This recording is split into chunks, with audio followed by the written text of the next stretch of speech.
Hong Kong politicians have staged sit-ins and exchanged blows in the legislature. Lawyers, high school teachers, and even anime fans have organized petitions. And the authorities are bracing for protests Sunday that could be the largest since the pro-democracy umbrella movement shut down parts of Hong Kong 5 years ago. Anger is boiling in Hong Kong over a push for a law that would allow people to be extradited to mainland China, legislation that critics say would subject residents of the semi-autonomous territory to the security forces and courts controlled by the ruling Communist Party on the mainland. This law would allow China to take whoever they want here, or at least use it to intimidate. It is absolutely crazy, said Wang Choi-feng, the author of a petition by stay-at-home mothers that has collected more than 6,000 signatures. As mothers, you never know what profession your children will choose, or if they would one day do something to irritate the unpredictable Chinese government. The fight against the proposal has become the most serious showdown between the public and the authorities since the umbrella protests in 2014 demanding free elections, revealing growing fears about the erosion of civil liberties that set this former British colony apart from the rest of China. The fierce public outcry puts Hong Kong's chief executive, Carrie Lam, who was selected by China's leaders to govern the territory 2 years ago, in a delicate position. Moving ahead with a vote on the proposal later this month, as scheduled, could incite bigger protests and even unrest, but backing down risks emboldening the opposition and drawing the ire of her party benefactors, who back the bill. Opposition to the bill drew a large protest of tens of thousands of people in April.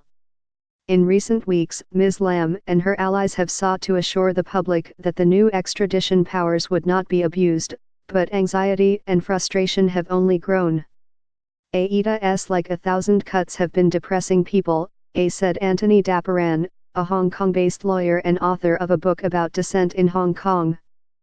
People don't trust Beijing, that's what it comes down to. The government's proposal would allow it to detain and transfer people wanted in countries and territories that have no formal extradition agreements with Hong Kong. Ms. Lam has said it is urgently needed to bring to justice a Hong Kong man who is wanted in Taiwan for the murder of his girlfriend last year. But the opposition objects because the bill would also allow for extraditions to mainland China, where protections for defendants are weak and the party routinely prosecutes dissidents and others for political reasons. Several senior Chinese Communist Party leaders, including Han Zhen, a vice premier, have expressed support for the bill, saying it would improve the city's legal system and prevent it from becoming a haven for fugitives. China is concerned that the city is a refuge or transit point for corrupt officials or businesspeople fleeing the mainland. The government's case, however, is undercut by a series of high-profile abductions of people in Hong Kong in recent years, presumably by mainland security agents.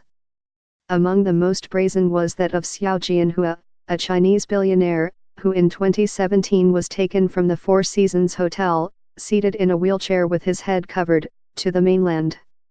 He has not been heard from since. 5 men who worked for a Hong Kong publisher of scandal-packed expos copyrights about Chinese leaders disappeared into Chinese custody in late 2015. One of the men, Lam Wing-Ki, said after his release that he had been forced to give a televised confession. He fled to Taiwan in April out of fear that he would be sent back to the mainland after the extradition bill passes. Billy Lee, a representative of the Progressive Lawyers Group in Hong Kong, said the extradition proposal could be more dangerous than Article 23, a Beijing-backed package of laws against treason, subversion and sedition that was shelved after hundreds of thousands marched against it in 2003. That article was talking about people being tried and sentenced to imprisonment in Hong Kong, he said. Now we are talking about sending people to China, where the track record in terms of human rights is just too notorious. The city's 2 main lawyers' associations, the Law Society and the Hong Kong Bar Association, have urged the government to delay the extradition bill's passage in order to hold public consultations. Local and foreign business associations and other groups also have raised objections to the bill, with the American Chamber of Commerce in Hong Kong and a United States Congressional Commission saying it could hurt the city's reputation as a safe place for international business. Secretary of State Mike Pompeo said the bill threatened rule of law in Hong Kong, and his counterparts in Britain and Canada said they worried about the risks to their citizens living in Hong Kong. According to the bill, an extradition request must first be approved by the chief executive before an arrest warrant is issued. Then the request goes to a court, which is only empowered to check that there is a basic case against a person, but not review evidence in detail. There is only one opportunity for the person to appeal an extradition decision. The bill follows several developments in recent years that have left many in Hong Kong worried about the encroachment of the authoritarian Chinese state on the city. A high degree of Hong Kong autonomy was guaranteed under the pact between China and Britain that returned Hong Kong to Chinese control in 1997. The courts removed 6 pro-democracy lawmakers from office in 2016 and 2017 after they altered their oaths of office to protest against the Chinese government. With pro-Beijing lawmakers holding 43 out of the 70 seats in the legislature, the extradition law will likely be passed later this month. Scuffles broke out last month as opposition lawmakers sought to extend debate over the measure. The government has tried to address some objections from business groups, dropping 9 economic crimes from a list of extraditable offenses, such as securities and tax violations, but not bribery or money laundering. The bill's language was adjusted so it covers only offenses that carry sentences of 7 or more years in prison, up from 3 years.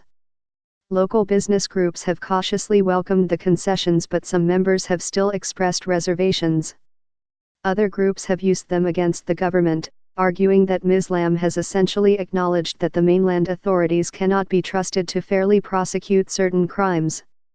You never know when you might irritate someone powerful, said Danny Law, a Hong Kong businessman who set up a factory in the mainland city of Dongguan 30 years ago.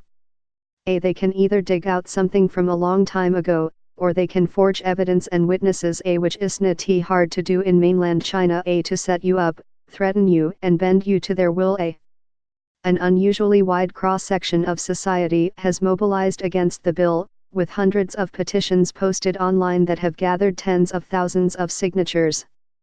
Church leaders are afraid the law could target members of their congregations who volunteer in the mainland. Construction workers said they were worried about mainland crackdowns on organized labor. Anime fans have cited the imprisonment of publishers of banned books and detention of cosplayers in China. The broad scope of fears underscores how wide-ranging China's crackdown on civil society has been as President Xi Jinping has sought to tighten the party's control over the country.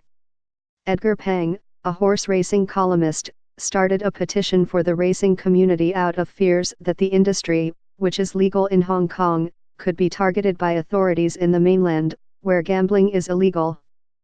Countless people bet on horse races here, he said. So one day when the central government decides that it doesn't approve of this behavior, they can be implicated. Tin Fong Chok, a middle school teacher of liberal studies, said the extradition law could create a chilling effect on teachers, who might avoid discussing in the classroom topics that are censored in the mainland.